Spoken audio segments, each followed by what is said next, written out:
ठीक है बेटा, आप लोगों को अब आवाज़ आ रही है मेरी? यहाँ पर थोड़ा इंटरनेट का इशू हो गया था। आप लोगों को मेरी आ रही है क्लियर आवाज़? मुझे बता दो ताकि फिर मैं आगे स्टार्ट करूँ। सबको क्लियर है बेटा मेरी आवाज़?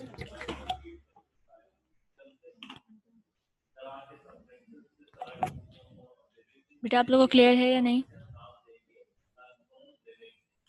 क्लियर है, ठीक है।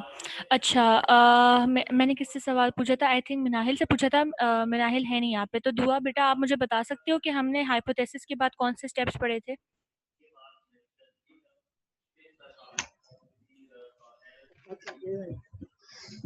इंडक्टिव रीजनिंग, डिडक्टिव रीजनिंग, दोनों का क्या मतलब होता है? थोड़ा सा बता सकते हो मुझे? समझ में आया था?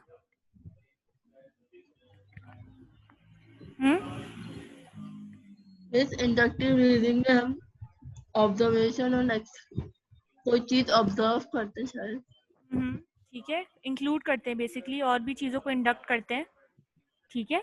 और जो डिडक्टिव होता है उसमें हम लोग कोई भी क्वेश्चन रेज करके और ज़्यादा उसके बारे में सर्च करते हैं, जैसे भाई ये ऐसे क्यों हो रहा है, इसमें और चीज़ें ऐड हो सकती हैं नहीं हो सकती, इससे ये चीज़ हो सकती है नहीं हो सकती। ठीक है। सो बेसिकली डिडक्टिव रीजनिंग में हम डिडक्ट करते हैं या कोई भी क्वेश्चन करके या कोई भी कुछ सवाल रेज करके पैदा करके हम क्या करते हैं, और ज़्यादा डिटेल मालूम करते हैं और ज़्यादा डिटेल के अंदर जाने की कोशिश करते हैं हम उसके डिडक्टिव रीजनिंग के थ्रू। ठीक है। उसके बाद डिडक्टिव के बाद कौन से स्टेप्स थे? ईशा आप बता सकते हो बेटा, डिडक्टिव के बाद कौन से? थैंक यू बेटा, दुआ आपने अच्छा बताया। ईशा बेटा मुझे बताओ कि डिडक्टिव के बाद कौन से हमने स्टेप्स पढ़े? Yes, after Miss, after deductive reasoning, conclusion, theory and law. Miss, conclusion is actually a result जो experiment के बाद Miss, experiment तो इसमें show ही नहीं है, चलें experiment नहीं, एक्सपेरिमेंट भी होता है। डिडक्टिव रीजनिंग के बाद एक्सपेरिमेंट आता है। ठीक है। फिर कंक्लूजन आता है। उसके बाद क्या बताया आपने? theory and law. मुझे थोड़ा सा बताओगे ये तीनों चीजें क्या होती हैं? जी मिस डिडक्टिव रीजनिंग के बाद जो है हम एक्सपेरिमेंट करते हैं। मिस एक्सपेरिमेंट के बाद conclusion is actually a result जो एक्सपेरिमेंट के बाद करते हैं अपने लॉ को प्रूव करने के लिए। मिस उसके बाद जो है थ्योरी, अगर हमारा एक्सपेरिमेंट सही हो गया और बेसिकली हाइपोथेसिस थ्योरी की तरफ मूव हो जाएगा। फिर उसके बाद जो है हाइपोथेसिस चेंज थ्योरी में चेंज हो जाएगा। ठीक है। थ्योरी के बाद जो है लॉ, जब हाइपोथेसिस आएगा तो उसे फर्दर टेस्ट किया जाएगा। जब हर चीज सही हो जाएगी, प्रूफ हो जाती है, तो थ्योरी चेंज इनटू लॉ। ठीक है, एक्सीलेंट बेटा, वेरी गुड। तो इसका मतलब है आप लोग को लास्ट क्लास वाली सारी चीज़ें समझ में आ गई। ठीक है। So now we'll move on towards the next topic, that is आपके पास जो यहाँ पर आपको शो हो रहा है स्क्रीन में। ठीक है। तो हम लोग अब जो टॉपिक पढ़ेंगे इंशाल्लाह, वो टॉपिक क्या है basically, that is related to applications of biology for the welfare of mankind. हमने ये पढ़ा कि बायोलॉजी की डिफरेंट ब्रांचेस होती हैं। ठीक है। बायोलॉजी बहुत सारे टाइप्स की उसकी ब्रांचेस होती हैं, और बहुत ज़्यादा उसका जितने ब्रांचेस होती है उतना ज़्यादा उसका यूज़ होता है। सही है। तो अब बायोलॉजी का बेसिकली ह्यूमन वेलफेयर के लिए, ह्यूमन वेलफेयर मतलब ह्यूमन के बेनिफिट के लिए, उनके काम के लिए किस तरह से हम बायोलॉजी को यूज़ करते हैं। सो वो आप पढ़ोगे बेसिकली एप्लीकेशंस ऑफ बायोलॉजी में for the welfare of Mankind. सही है। तो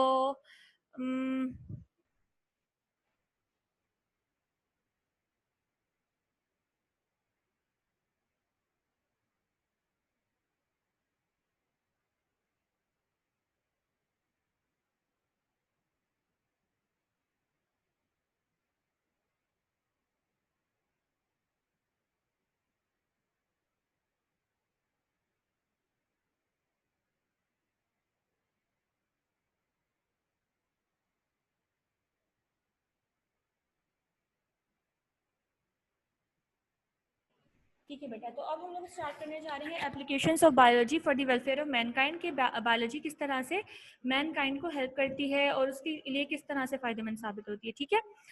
तो आपने सबसे पहला जो टॉपिक पढ़ना है बेटा वो है इम्यूनाइजेशन। ठीक है। मैं आपको साथ साथ ये भी बताती जाऊंगी कि आपने कहाँ से कहाँ तक मार्क करना है, याद करना है, कौन सी डेफिनेशन से। ठीक है।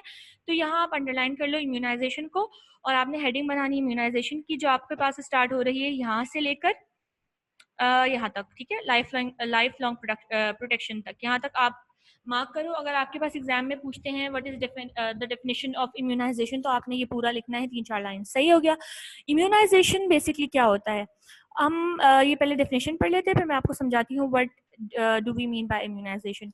तो it was first introduced by Edward Jenner. बेटा ये चीज अंडरलाइन करो, जब जो भी मैं चीज़ आपको बोलूँगी आपने अंडरलाइन करनी है या ब्लैक से लिखनी है, तो उसको याद रखना। ब्लैक से लिखने का मकसद कोई भी डेफिनेशन में कोई भी वर्ड ये होता है कि ताकि आपके पास जब कोई एग्जामिनर चेक करे आपका क्वेश्चन पेपर, आपका आंसर शीट चेक करे, आपका आंसर चेक करे, तो उसको जब ब्लैक में जो इंपॉर्टेंट वर्ड्स होते हैं वो नजर आ जाए फौरन से, तो आपको फुल मार्क्स मिलने के चांस ज्यादा होते हैं। ठीक है, और इंपॉर्टेंट चीजें तो आपको वैसे ही पता है, आप इन्वर्टेड कॉमा में लिख दो, ब्लैक से लिख दो, तो वो प्रोमिनेंट हो जाती है।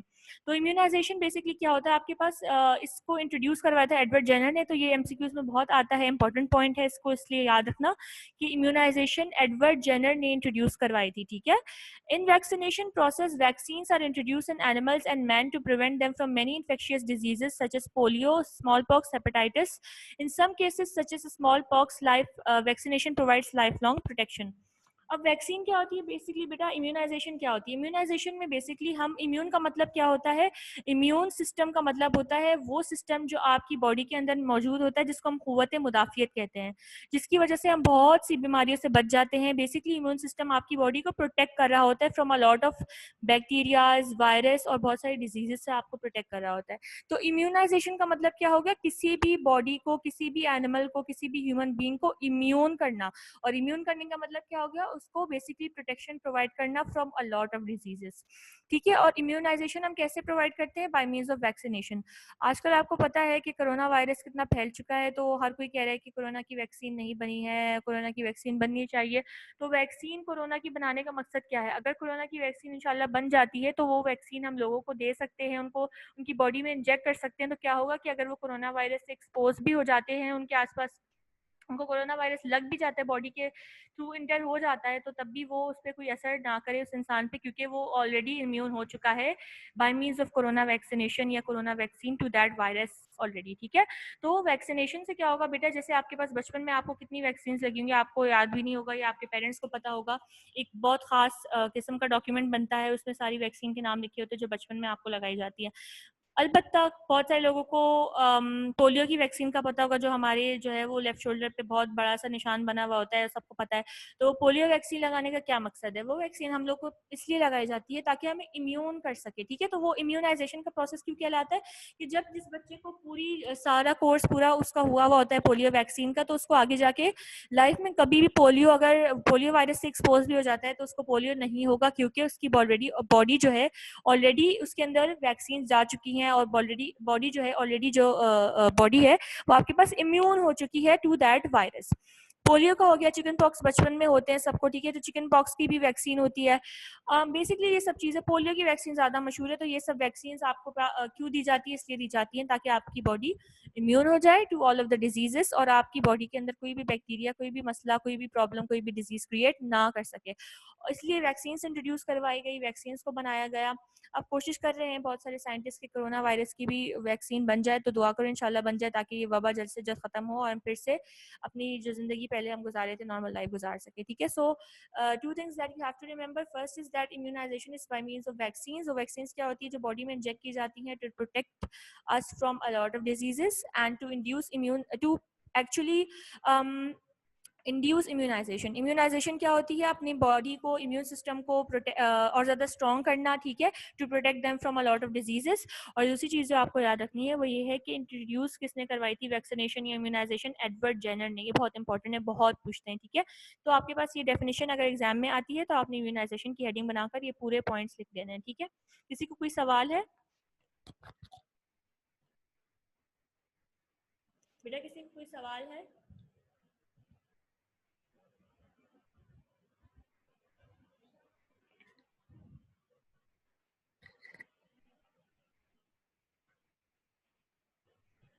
ठीक है, I think there are no questions. तो अब एंटीबायोटिक्स पे आ जाते हैं। यार एंटीबायोटिक्स तो आप लोगों को पता होना चाहिए क्या होती हैं, कभी खाई भी होंगी, पी भी होंगी एंटीबायोटिक्स।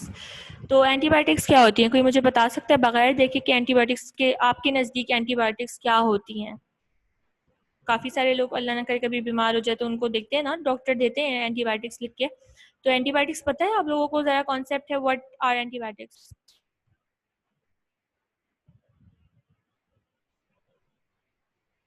कोई भी नहीं बताएगा मुझे एंटीबायोटिक्स क्या होती है?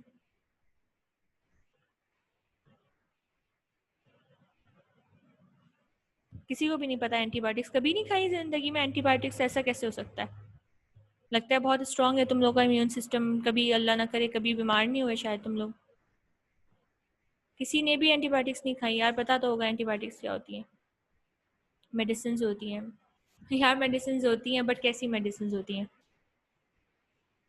ठीक है, लगता है मुझे बताना पड़ेगा, तुम लोग नहीं बता रहे हो। चलो खैर है, कोई बात नहीं। एंटीबायोटिक्स क्या होती है बेटा? एंटीबायोटिक्स बेसिकली मेडिसिन होती है, नाहिल ने बताया, ठीक है, बट मेडिसिन का काम क्या होता है? ये माइक्रो ऑर्गेनिजम्स की ग्रोथ को बहुत ज्यादा कम कर देती है, स्पेशली बैक्टीरिया, ठीक है। बहुत सारे वैसे फंगस वगैरह वायरस के खिलाफ भी, बट एंटीबायोटिक्स बेसिकली जो है वो बैक्टीरिया के खिलाफ एक काम कर रहा होता है, और ये इनहिबिट करता है उनकी ग्रोथ को इनहिबिट करेगा तो अल्टीमेटली क्या होगा? बॉडी से जो माइक्रो ऑर्गेनिजम्स हैं, माइक्रो ऑर्गेनिज्म मीन्स जो छोटे छोटे ऑर्गेनिजम्स होते हैं, माइक्रो बहुत स्मॉल ऑर्गेनिजम्स को कहते हैं माइक्रो ऑर्गेनिजम्स, ठीक है। तो एंटीबायोटिक्स आपकी डेफिनेशन स्टार्ट हो रही है सेकंड लाइन से लेकर, आपने इसको लिखना है फ्लेमिंग फ्लोरे चेन, जो आपके पास जो अभी आपके पास नजर आ रहा है आपको, फ्लेमिंग फ्लोरे चेन वहां तक लिखना है। ये भी पूछा जाता है एंटीबायोटिक्स की डेफिनेशन, ठीक है। तो एंटीबायोटिक्स क्या होती है? ये अक्सर उसमें भी आता है बेटा एमसीक्यूज में। तो antibiotics are substances which in low concentration inhibit the growth of microorganism. यानी कि एंटीबायोटिक्स बहुत लो कंसंट्रेशन में आप लेते हो, ऐसे नहीं कि आपको भर के डॉक्टर दे देंगे कि आपने एंटीबायोटिक्स खानी है। एंटीबायोटिक्स की तादाद, उनकी क्वांटिटी बहुत कम होती है, मगर वो कम क्वांटिटी भी इतनी होती है, इतनी इनफ होती है, वो काफ़ी होती है कि वो ग्रोथ ऑफ माइक्रो ऑर्गेनिजम्स को रोक सके। आपको अगर अल्लाह ना करे कभी कोई बीमारी हो जाए, कोई बैक्टीरियल इन्फेक्शन हो जाए, कभी कोई इस तरह वायरल इन्फेक्शन हो जाए, कभी कोई नमोनिया हो जाए, या कोई भी ऐसी बीमारी हो जाए, ठीक है, तो उस सूरत में डॉक्टर आपको मोस्टली क्या करते हैं? एंटीबायोटिक्स प्रिस्क्राइब करते हैं। एंटीबायोटिक्स का काम क्या होता है कि वो माइक्रो ऑर्गेनिज्म जिनकी वजह से आपको बीमारी हो रही है उसकी ग्रोथ को रोक देते हैं, और इनकी कंसंट्रेशन बहुत कम होती है, बिकॉज इनकी एफिकेसी या इनकी एफिशिएंसी बहुत ज़्यादा होती है। तो ये थोड़ी सी भी कंसंट्रेशन होगी तब भी ये इनहिबिट कर देंगे माइक्रो ऑर्गेनिज्म की ग्रोथ को। और जब माइक्रो ऑर्गेनिज्म की ग्रोथ खत्म हो जाएगी, रुक जाएगी, तो क्या होगा? आपकी बॉडी अल्टीमेटली दोबारा से ठीक हो जाएगी, दोबारा से सही हो जाएगी, बीमारी आपकी खत्म हो जाएगी, ठीक है। तो अब फर्स्ट एंटीबायोटिक जो इंट्रोड्यूस हुई थी वो पेनिसिलिन थी, ये भी आपको याद रखना है। ये भी अक्सर, ये वैसे जनरल नॉलेज की भी चीज़ है कि आपको पता होना चाहिए कि पहली एंटीबायोटिक जो इंट्रोड्यूस हुई थी वर्ल्ड में, उसका नाम क्या था? तो उसका नाम था पेनिसिलिन, ठीक है। The first antibiotic to be discovered was penicillin and it was derived from fungus. जो पेनिसिलिन है वो फंगस से ड्राइव हुई थी। बेसिकली एक फंगस था हमारे पास जिसका नाम था पेनिसिलियम नोटेटम, ये खास स्पीशीज है फंगस की, ठीक है। तो इससे आपके पास ड्राइव हुआ था ये जो एंटीबायोटिक है, ये आपके पास ड्राइव हुई थी फंगस से, ठीक है। तो अब आपके पास आगे क्या लिखा है? पेनिसिलियम नोटेटम से ड्राइव हुई थी and the credit for discovery goes to Fleming Florey and Chain. जिस तरह आपको ऊपर याद करने के लिए मैंने कहा था कि एडवर्ड जेनर आपको याद रखना है कि इन्होंने इम्यूनाइजेशन करवाई थी, उसी तरह आपको याद रखना है कि एंटीबायोटिक्स जो है वो फ्लेमिंग, फ्लोरे और चेन ने इंट्रोड्यूस करवाई थी, ठीक है। तो ये आपको अच्छे से याद करना है कि फ्लेमिंग, फ्लोरे, चेन का काम क्या था। मिक्स नहीं कर देना कि आपने इम्यूनाइजेशन और इसको मिक्स कर दिया, बल्कि you have to remember that immunization was introduced by Edward Jenner and antibiotics were introduced by Fleming, Flore and Chain, जिसकी वजह से उनको नोबेल प्राइज भी मिला था, ठीक है। अच्छा, अब आप देखो बेटा सेकंड लास्ट लाइन के एंटीबायोटिक्स में, due to these antibiotics many critical diseases of past like TB, leprosy and anthrax have been control successfully. अब क्योंकि एंटीबायोटिक्स कौन सी दवाइयाँ होती हैं? वो दवाइयाँ होती है जो बैक्टीरिया के खिलाफ काम करती हैं, बैक्टीरिया की ग्रोथ को, माइक्रो ऑर्गेनिजम्स की ग्रोथ को रोक रही होती है, ठीक है, एंटी बैक्टीरियल जो इन सब की ग्रोथ को रोक रही होती है। तो अब आपके पास कुछ एग्जाम्पल्स दी हुई हैं कि जिन उन डिजीजेस का नाम लिखा हुआ है कि जिनकी क्योर के लिए हमने एंटीबायोटिक्स को चूज किया तो वो बीमारियां इजीली खत्म हो गई। उनमें से एक आता है आपके पास टीबी और लेप्रोसी और एंथ्रेक्स, ठीक है। एंथ्रेक्स थोड़ी वास्ट आगे की लेवल की बात है, एंथ्रेक्स को छोड़े टीबी और लेप्रोसी आप याद कर सकते हो एज एन एग्जांपल, या ये लाइन आप ऐड कर सकते हो उस डेफिनेशन में। टीबी आप सबको पता है, ट्यूबरक्लोसिस जिसको कहा जाता है, लंग की डिजीज है, ठीक है। और टीबी, ये बात याद रखना, सिर्फ और सिर्फ लंग्स में नहीं होती टीबी, जिस्म के काफ़ी सारे हिस्सों में होती है, ठीक है। और टीबी जो है बेसिकली क्यों होती है? ये होती है because of a bacteria, Mycobacterium tuberculosis. ये एक तरह का बैक्टीरिया होता है, ठीक है, ग्राम पॉजिटिव बैक्टीरिया होता है। और ये माइकोबैक्टीरियम बेसिकली आपके पास जब आप कोई भी सपोज करो किसी ऐसे बंदे से आप बात करें और कांटेक्ट में हो जिसको टीबी है, तो अल्लाह ना करे आपने भी जो है वो रेस्पिरेटरी ड्रॉपलेट्स के थ्रू इनहेल कर लिया टीबी बैक्टीरिया, माइकोबैक्टीरियम।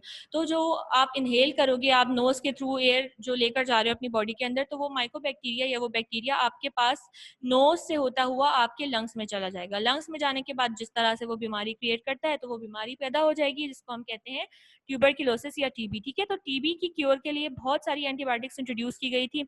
टीबी के लिए तकरीबन 5 ऐसी एंटीबायोटिक्स हैं जो यूज़ की जा रही हैं, सही है। तो टीबी की क्योर के लिए भी इन्होंने बहुत सारी जो है वो एंटीबैक्टीरियल एंटीबायोटिक्स बनाई थी, जिनकी वजह से टीबी क्योर हो गई थी। तो हमने कहा कि भाई एंटीबायोटिक्स वाकई काम की चीज़ हैं, बहुत इफेक्टिव हैं, इसकी वजह से काफ़ी लोग जो है वो मरने से बच गए या बहुत बुरी बीमारियों से बच गए, बिकॉज एंटीबायोटिक्स बहुत सारी बीमारियों को ख़त्म करती हैं। और कैसे ख़त्म करती है? Because they inhibit the growth of micro organism in a very low concentration. यहाँ तक बेटा किसी को कोई सवाल है?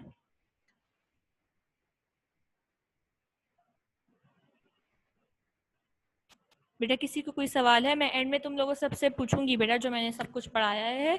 सो थोड़ा अटेंटिव होके सुनना। अगर किसी को कोई सवाल है तो मुझसे पूछो। सब कुछ समझ में आ गया? किसी को कुछ भी नहीं पूछना? लेप्रोसी और एंथ्रेक्स क्या होता है? लेप्रोसी और एंथ्रेक्स दोनों बेटा, जो लेप्रोसी है ना वो भी एक ऐसे बैक्टीरिया से होती है जो टीबी, जो माइकोबैक्टीरियम ट्यूबरक्लोसिस है ना, जैसे माइकोबैक्टीरियम ट्यूबरक्लोसिस टीबी करवाता है, उसी तरह एक आपके पास बैक्टीरिया होता है जिसको कहते हैं माइकोबैक्टीरियम लेप्रे। ठीक है, माइकोबैक्टीरियम लेप्रे, लेप्रे की स्पेलिंग है LEPRAE। तो ये जो माइकोबैक्टीरियम लेप्रे होता है ये भी एक बैक्टीरिया होता है, और इस बैक्टीरिया की वजह से लेप्रोसी होती है। लेप्रोसी को उर्दू में जो है वो जज़ाम या बर्स कहा जाता है। ठीक है, बहुत ख़तरनाक ही बीमारी होती है, और इसमें स्किन पे बहुत सारे लीजन्स अपेयर होना शुरू हो जाते हैं। ठीक है, बॉडी मतलब बहुत बुरा स्किन का हाल हो जाता है। स्किन की बेसिकली ये डिजीज़ होती है लेप्रोसी। तो ये भी माइकोबैक्टीरियम फैमिली से बिलोंग करने वाले एक बैक्टीरिया से होती है जिसको माइकोबैक्टीरियम लेप्रे कहा जाता है। ठीक है, एंथ्रेक्स भी आपके पास एक बैक्टीरियल एक डिजीज़ होती है। ठीक है, that basically produces a lot of disasters effects on the body. जो लेप्रोसी है वो माइकोबैक्टीरियम की फैमिली से बिलोंग करने वाले ही एक बैक्टीरिया से होती है, माइकोबैक्टीरियम लेप्रे से होती है। मिनाहिल इम्यूनाइजेशन वापस से समझा दें। इम्यूनाइजेशन बेसिकली क्या होता है बेटा? आपके पास इम्यून करना, इम्यून सिस्टम क्या किस चीज़ को कहा जाता है? इम्यून सिस्टम आपकी बॉडी का वो फंक्शन इम्यून सिस्टम परफॉर्म करता है जिससे आप बहुत सारी बीमारियों से बच जाते हो। आपने ये वर्ड सुना होगा, क़ुव्वत मुदाफ़ियत। ठीक है, अभी आजकल ये कोरोना वायरस की वजह से भी बहुत सारे लोग कह रहे थे कि जिसका इम्यून सिस्टम स्ट्रांग होगा, जिसकी क़ुव्वत मुदाफ़ियत ज़्यादा अच्छी होगी, तो वो कोरोना वायरस से ईजिली बच सकता है, उसको नहीं होगा। तो वो बेसिकली इम्यून सिस्टम या वो क़ुव्वत मुदाफ़ियत क्या होती है? वो आपकी बॉडी की एबिलिटी जो आपको बहुत सारी बीमारियों से, बहुत सारे वायरस से, बहुत सारी इस तरह की डिजीज़ से बचा देता है। ठीक है, तो दैट इज़ आपका इम्यून सिस्टम जो आपकी बॉडी में होता है। अब इम्यून सिस्टम को स्ट्रॉन्ग करना basically by means of some vaccines, उसको कहा जाता है इम्यूनाइजेशन, कि आपकी बॉडी को इम्यून कर दिया जाए। अब वैक्सीन क्या होती है? आपको पता है, बचपन में आपको वैक्सीन्स लगी होंगी, काफ़ी सारी चीज़ों की। पोलियो वैक्सीन तो सबको पता होता है, बाकी वैक्सीन्स का नाम उनको मालूम हो या ना हो। तो वो वैक्सीन बेसिकली क्या करती है? आपको बीमारियों से बचा रही होती है। अब जैसे पोलियो वैक्सीन जिसको लग चुकी है, पूरा कंप्लीट उसने कोर्स किया हुआ है, बचपन में उनके पेरेंट्स ने करवाया हुआ है, तो आगे जाकर एडल्ट लाइफ में या आगे लाइफ में उनको कभी भी पोलियो नहीं होगा। क्यों नहीं होगा? बिकॉज उनको ऑलरेडी इम्यून कर चुके हैं हम पोलियो के अगेंस्ट, वैक्सीन उनको दी जा चुकी है। ठीक है, तो वैक्सीन का काम क्या होता है? ये प्रिवेंट करती है बहुत सारी इन्फेक्शियस डिजीजेस को। जैसे आपके पास एग्जांपल है हेपेटाइटिस को प्रिवेंट करती है।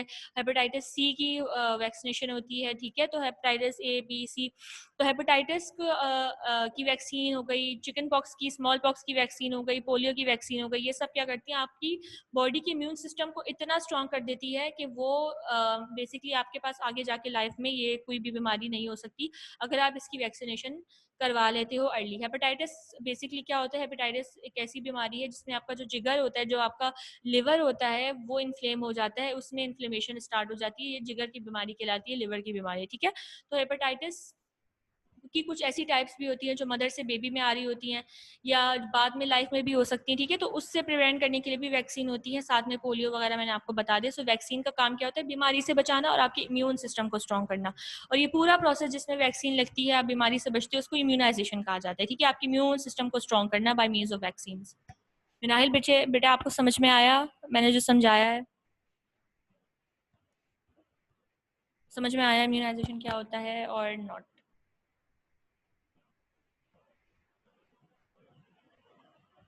यस, ठीक है। अच्छा बेटा, अब हम कीमोथेरेपी पे आ जाते हैं।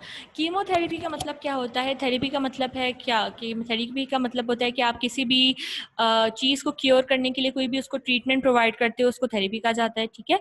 तो कीमोथेरेपी का मतलब क्या हो गया? Treatment which is provided by using chemicals या फिर केमिकल रेडिएशन तो खैर नहीं, वो रेडिएशन तो रेडियोथेरेपी में आ जाएगा, but chemotherapy deals with chemicals. बहुत सारे केमिकल्स को हम यूज करते हैं बीमारियों को ठीक करने के लिए, क्योर करने के लिए, तो उसको कीमोथेरेपी कहा जाता है। जबकि आपके पास जो दूसरे पैराग्राफ में आप देख रहे हो वो है रेडियोथेरेपी, ठीक है। रेडियोथेरेपी क्या होती है? रेडिएशन के थ्रू, एक्सरेज के थ्रू, कुछ खास रेज के थ्रू हम क्या करते हैं? थेरेपी प्रोवाइड करते हैं टू पेशेंट्स जो डिफरेंट डिजीजेस से सफर कर रहे हैं, ठीक है। तो ये सब बेसिकली आपके पास क्या आ जाता है? थेरेपी के अंडर आ जाता है, या ट्रीटमेंट के हवाले से इंपॉर्टेंट चीजें।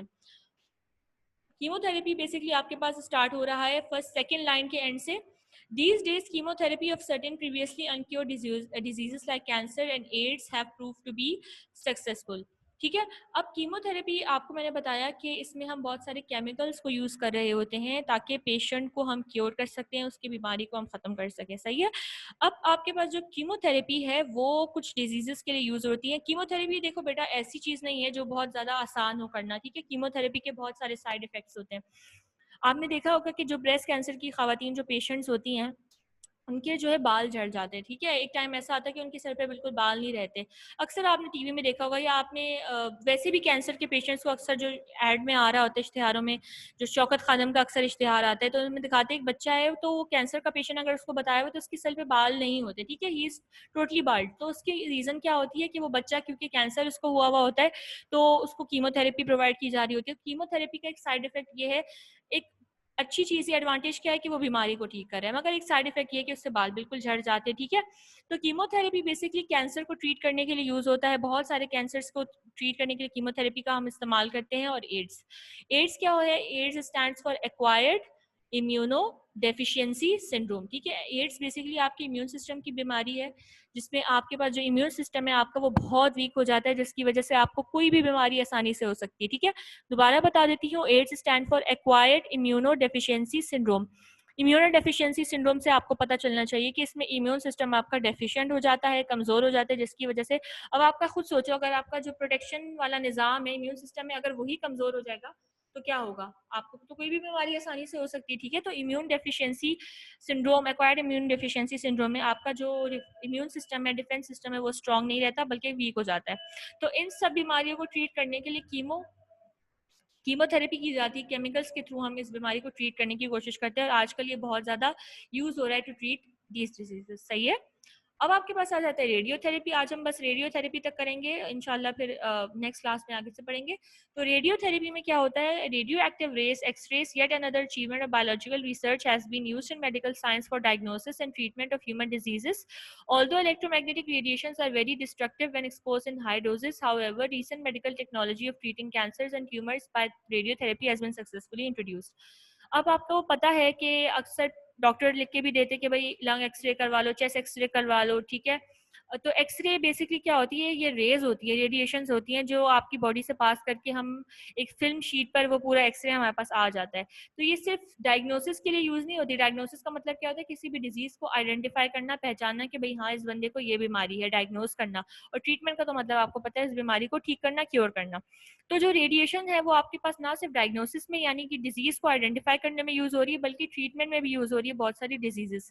जो रेडियोथेरेपी है ये भी बहुत सारे कैंसर पेशेंट्स को या और भी पेशेंट्स को रेडियोथेरेपी के थ्रू हम रेडिएशंस देते हैं और क्या करते हैं, जो कैंसर के पेशेंट्स हैं उनमें कैंसर सेल्स को खत्म कर रहा होता है, ठीक है। तो रेडियोथेरेपी बेसिकली ट्रीटमेंट होती है जो आपको दी जाती है, पेशेंट्स को दी जाती है रेडियो एक्टिव रेस के थ्रू। रेडियो एक्टिव रेस आपको पता है, आपने केमिस्ट्री में पढ़ा होगा रेडियो एक्टिविटी क्या होती है, ठीक है। तो मैं उसकी डिटेल में नहीं जा रही। तो ऐसी रेस को इस्तेमाल करते हुए जब आप इस तरह यूज करते हैं उनको कि वो क्योर के लिए यूज हो रही हैं, पेशेंट्स को ठीक कर रही हैं, उनकी बीमारियों को खत्म कर रही हैं और उनकी डिजीजेस को डायग्नोज कर रही हैं, तो ऐसी सूरत में हम क्या कहते हैं? इसको कहते हैं, इस पूरे प्रोसेस को, the use of radiations for treating diseases is known as radiotherapy. तो ये सब चीजें आपको पढ़ाने का क्या मकसद था? इम्यूनाइजेशन, एंटीबायोटिक्स, कीमोथेरेपी, रेडियोथेरेपी, ये चार चीजें किसकी हेडिंग में आ जाती है? जो हमने यहाँ ऊपर पढ़ा था, जो हेडिंग हमने ऊपर देखी थी, application of biology for the welfare of Mankind. अब आप खुद देखो, अगर बायोलॉजी नहीं होती, स्टडी ऑफ लाइफ नहीं होती, उसमें इन्वेंशन और ज़्यादा इन्वेंशंस नहीं होती और ज़्यादा रिसर्च नहीं होती, तो ना हमारे पास कोई वैक्सीन आती, ना हमारे पास कोई एंटीबायोटिक्स आती, ना हमें पता चलता रेडियोथेरेपी कीमोथेरेपी क्या होती है। और अगर हमारे पास ये सब फैसिलिटीज़ ना होती तो अब आप खुद सोच सकते हो कि कितने लाखों हज़ारों की तादाद में लोग मर रहे होते। अब जैसे कोरोना वायरस की वजह से हज़ारों लाखों की तादाद में लोग मर चुके। क्यों मर रहे हैं? क्योंकि हमारे पास देखो इम्यूनाइजेशन की टेक्निक तो है, मगर अभी हमने कोरोना वायरस, क्योंकि एक नई चीज़ है तो उसके खिलाफ अभी तक हमारे पास कोई वैक्सीन नहीं है। तो इससे पहले कितने सारे लोग टीबी से मरते थे, पोलियो से मरते थे। तो जब आहिस्ता आहिस्ता साइंस ने तरक्की की, बायोलॉजी ने डेवलपमेंट की, so the scientist were able to make a lot of changes, make a lot of discoveries, and those discoveries also led to the development of biological researches, जिसकी वजह से क्या हुआ, ultimately a lot of things were invented which help people to continue their survival and to fight against a lot of diseases. और ultimately क्या हुआ, इसका हमें बेसिकली देखो ये सब चीज़ें बायोलॉजी की वजह से है। दूसरी बात ये कि इंसानों के वेलफेयर के लिए काम कर रही हैं, इंसानों को फायदा दे रही हैं, उनकी जिंदगी को बचा रही हैं, ठीक है। तो ये बायोलॉजी का ही एक तरीके से आप कह लो रिजल्ट है, ये उसी की बदौलत है कि हमारे पास आज एंटीबायोटिक्स हैं, कीमोथेरेपी है, रेडियोथेरेपी है, इम्यूनाइजेशन है, जिसकी वजह से हम बहुत सारी बीमारियों से बच रहे हैं, ठीक है। So that's all for today. Anybody has any question so they can ask me, whether you want to type in chat box or you want to unmute yourself, you can do it. If you have any questions or if you have understood it, then let me know. किसी को कोई सवाल है बेटा? ये चारों चीजें तुम लोगों को समझ में आई हैं, what I wanted to explain you guys. सब क्लियर है बेटा? अगर क्लियर है तो फिर मैं सवाल पूछूंगी, सोच लो।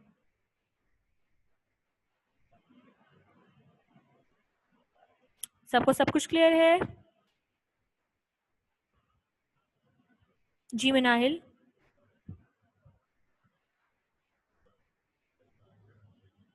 मनाहिल बेटा आपने हैंड रेज किया है, पूछिए। बस रेडियोथेरेपी में लिखा हुआ है कैंसर्स एंड ट्यूमर्स, तो ट्यूमर्स के बारे में थोड़ा सा बताएं। ठीक है, ट्यूमर और कैंसर बेटा एक ही चीज होती है, ठीक है। ट्यूमर में बेसिकली आपके पास कैंसर तो होता है, वो देखो कैंसर होता क्या है। कैंसर का मतलब कोई भी ऐसी चीज जिसमें आपके जो नॉर्मल सेल्स है वो हर एक लिमिट जो उसकी है ना, उस लिमिट से ज्यादा मल्टीप्लाई करे। कैंसर बेसिकली, पहले कैंसर की डेफिनेशन समझो। कैंसर क्या होता है कि सपोज करो आपके पास एक, आपका जो हाथ है, जो आपके सपोज करो जो आपकी इंडेक्स फिंगर है, उस इंडेक्स फिंगर के सारे सेल्स ने, सपोज करो उसका जो एक सेल है, उसके एक सेल ने मल्टीप्लाई 10 दफा होना था, ठीक है। 10 दफा उसने रिप्रोड्यूस करना था, 10 दफा मल्टीप्लाई होना था नॉर्मली। अगर वो 20 दफा, 30 दफा, 40 दफा मल्टीप्लाई करने लगे तो इसका क्या मतलब हुआ, ये अपनी लिमिट से ज्यादा मल्टीप्लाई कर रहा है, अपनी लिमिट से ज्यादा सेल्स बना रहा है, ठीक है। तो इस चीज को कहा जाता है कैंसर, कि जब एबनॉर्मल रिप्रोडक्शन या abnormal increase in the number of cells होता है तो उसको हम कैंसर कहते हैं, ठीक है। अब ट्यूमर क्या होता है, देखो कैंसर ब्लड कैंसर भी हो सकता है, वो किसी और चीज का भी कैंसर हो सकता है। अब ट्यूमर क्या होता है, ट्यूमर आपके पास एक मास होता है, ठीक है। कोई भी स्ट्रक्चर होता है जिसमें सेल्स तो मल्टीप्लाई हो रहे हैं मगर एक कोई भी खास किस्म का मास होता है, ठीक है। एक मास प्रोड्यूस होता है, तो हम कहते हैं कि वो एक सॉलिड मास प्रोड्यूस होता है ना सेल्स का, तो हम कहते हैं कि वो ट्यूमर है, ठीक है। किसी भी स्ट्रक्चर से, नॉर्मल ऑर्गन से अगर कोई भी चीज, एबनॉर्मल चीज ऐसा प्रोड्यूस हो रही है, जैसे सपोज करो कोई दाना है या कोई राउंडेड स्ट्रक्चर है या कोई ऐसी चीज है जो एबनॉर्मल सेल्स के तौर पर बाहर निकल रही है या फिर एक एबनॉर्मल ग्रोथ हो रही है, ठीक है, उसको कहा जाता है ट्यूमर। जबकि cancer is simple multiplication. Tumour में आपके पास एक सॉलिड आपको स्ट्रक्चर नजर आएगा कि हाँ ये ट्यूमर यहाँ पे मौजूद है। ब्रेन ट्यूमर हो जाता है, ब्रेन ट्यूमर में क्या होगा, वो ग्रो करते करते एक बहुत बड़ा सा स्ट्रक्चर बना लेगा, ठीक है। तो that is known as tumour.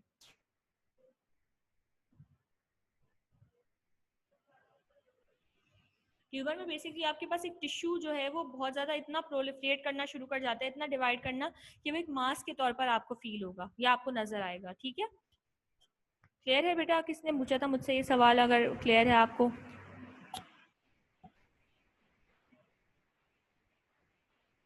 ठीक है। अरीबा ने पूछा है रेडियोथेरेपी अगेन समझा दे। रेडियोथेरेपी में क्या होता है बेटा, रेडियोथेरेपी में हम रेडिएशंस को यूज करते हैं। जो एक्सरे आपको पता होगा, एक्सरे अक्सर घर में भी अक्सर किसी का हो जाए कि एक्सरे करवा दिया, चेस्ट एक्सरे करवा दिया, ठीक है। तो एक्सरे में क्या होता है, बहुत सारी रेडिएशंस, बहुत ज़्यादा रेस को यूज़ किया जाता है और इन रेस के थ्रू आपके जो ट्यूमर्स हैं, कैंसर्स हैं, उनके सेल्स को डिस्ट्रॉय किया जाता है या बीमारियों को, बहुत सारी डिजीजेस को क्योर किया जाता है by means of using a lot of rays and radiations, ठीक है। तो इसको कहा जाता है रेडियोथेरेपी। रेडिएशंस के थ्रू थेरेपी या ट्रीटमेंट प्रोवाइड करना पेशेंट्स को रेडियोथेरेपी कहलाता है, ठीक है। और किसी को क्वेश्चन है बेटा? यू ओनली हैव थ्री भी नहीं बल्कि 2.5 मिनट्स हमारे पास बचे हैं. So if anybody has any question then you can ask.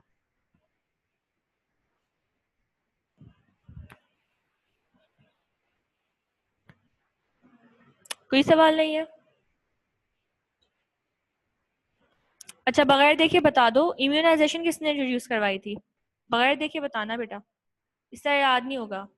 ठीक है, इम्यूनाइजेशन किसने इंट्रोड्यूस करवाई थी? क्लास खत्म करने से पहले जरा सा कंक्लूड कर लेते हैं. कौन बताएगा मुझे सबसे पहले इम्यूनाइजेशन किसने इंट्रोड्यूस करवाई थी? Edward Jenner.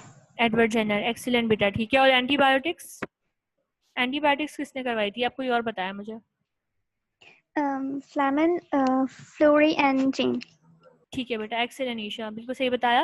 इसका मतलब तुम लोगों को याद भी हो गया और तुम लोगों को समझ में भी आ गया. ठीक है, कल हम लोग आएंगे इंशाल्लाह, तो फिर हम लोग बेटा आगे से कंटिन्यू करेंगे. आगे मैं देख लूँ कि कौन सा टॉपिक है. आई थिंक हाइड्रोपोनिक्स का टॉपिक है शायद. हाँ, ये देखो हाइड्रोपोनिक्स का टॉपिक है. क्या हो रहा है? हाइड्रोपोनिक्स है. ठीक है, कल हम इंशाल्लाह हाइड्रोपोनिक्स से पढ़ेंगे. और आज जो हमने पढ़ा है, कोशिश करना कि आज के आज ही याद कर लो, या इसको एक दफ़ा फिर रीड करना. अगर कोई सवाल है तो तुम लोग नोट करके रखना, और कल की क्लास में मुझसे तुम लोग इजीली पूछ सकते हो क्या तुम लोग को प्रॉब्लम है. ठीक है, और इसके अलावा मैं तुम लोग को अपना कॉन्टैक्ट नंबर भी दिया था. अगर तुम लोगों को कोई भी इशू हो रहा है, या तुम लोग यहीं भी मुझसे पूछ सकते हो, क्लास के दौरान भी वैसे ही पूछ सकते हो कि पढ़ना किस तरह है, या किसी भी सब्जेक्ट में अगर तुम लोगों को कोई मसला हो रहा है तुम लोग मुझसे पूछ सकते हो. ठीक है, सो आज के लिए इतना ही रखते हैं, 1 मिनट से भी कम टाइम है. So I am ending this meeting. अल्लाह हाफिज, अपना ख्याल मिस रखिएगा. जी बेटा, बेटा टाइम बहुत कम है, जल्दी मिस बोलो. मिस ये वाला क्वेश्चन पेपर में आता है? कौन सा क्वेश्चन बेटा? ये मतलब जो अभी आपने आज टॉपिक पढ़ा है ये हाँ, वाला. ये शॉर्ट आंसर में आता है, MCQs में भी आता है, शॉर्ट आंसर में भी आता है. ठीक है, अच्छा बेटा, अल्लाह हाफिज, मीटिंग एंड हो रही है. ठीक है, क्वेश्चन नोट करके रखना, कोई हो हम कल डिस्कस कर लेंगे.